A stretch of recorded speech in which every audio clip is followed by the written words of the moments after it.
Salutations, fellow nerds. I'm Rick Y, and today is October 9th, 2025.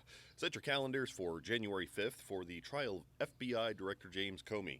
Now, dirty laundry out of the way, I'm not a big fan, given the fact that Hillary Clinton is currently reading Nora Roberts on her porch in New York. Clearly, the announcement of his investigation of her was not only poorly timed, but tremendously unhelpful. But that said, what is about to happen could very well turn out to be the funniest court case of the century. But first, here's the lowdown.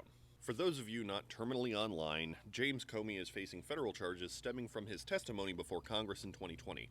On September 25th, 2025, a grand jury in Virginia indicted him on 2 counts, making false statement to Congress and obstructing a congressional proceeding.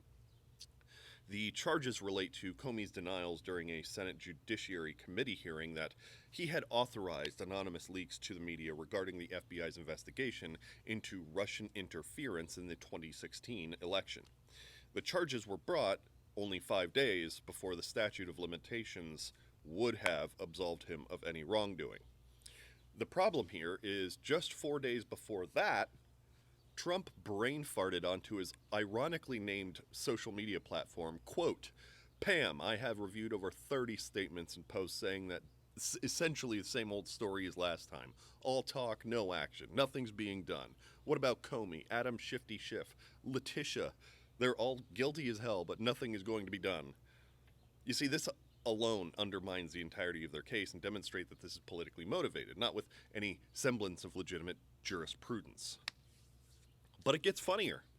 The attorney that Donald Trump has chosen for this process is a woman by the name of Lindsey Halligan. And if you're unaware, she's the new it-girl lawyer chick since Alina Habba thoroughly dishonored the office that she had been appointed to. Now, for context, the day right after Donald Trump posted that long, barely comprehensible social media post on September 22nd, he appointed this woman as interim U.S. Attorney for the Eastern District of Virginia, a position that she is legally permitted to hold for about 120 days, which is a little embarrassing because that means she won't be able to continue this role just 18 days after the start of the trial.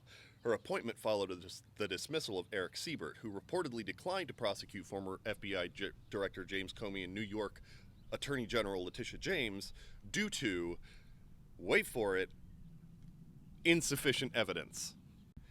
And until now, Halligan's legal efforts included defending Donald Trump's eligibility to hold office and challenging media coverage through defamation suits.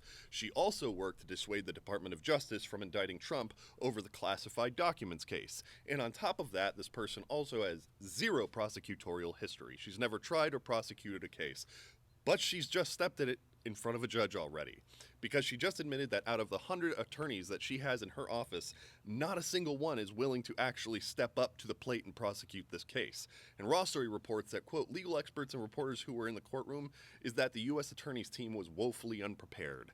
U.S. Attorney Lindsey Halligan was forced to bring in outside counsel because none of the prosecutors in her district were willing to sign on to the case. So, for all of you concerned about Donald Trump prosecuting his political enemies, the good news is that he's entrusting a potato to operate a frying pan.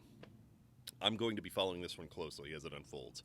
Conservative and progressive lawyers are all in agreement that this is turning out to be an abject humiliation for the Trump administration to reveal a pattern of malicious political retribution at the expense of taxpayers for frivolous cases with little to no grounding or solid evidence. This not only perverts the rule of law in America, but risks legitimate questions of reliability for those who actually commit crimes. On top of all of this, Trump has further allowed for the genocide in Gaza with your tax dollars. He's deployed one state's National Guard against another state over policy disputes. He's steamrolled due process. He's weighing a challenge to birthright citizenship. He's bailing out Argentinian farmers and leaving ours to wither away, holds military parades for himself that he sleeps through, and now openly using partisan reasoning to direct the Attorney General to prosecute his political opponents. I don't even say, imagine if a Democrat did this. I just take note of all the conservatives who are willing to roll over when actual authoritarianism came to the federal government, and how feckless their chest thumping has been over the decades, because it's probably even more embarrassing to see their cheerleading for totalitarianism than the consequences of this single case. But that's just my 2 cents.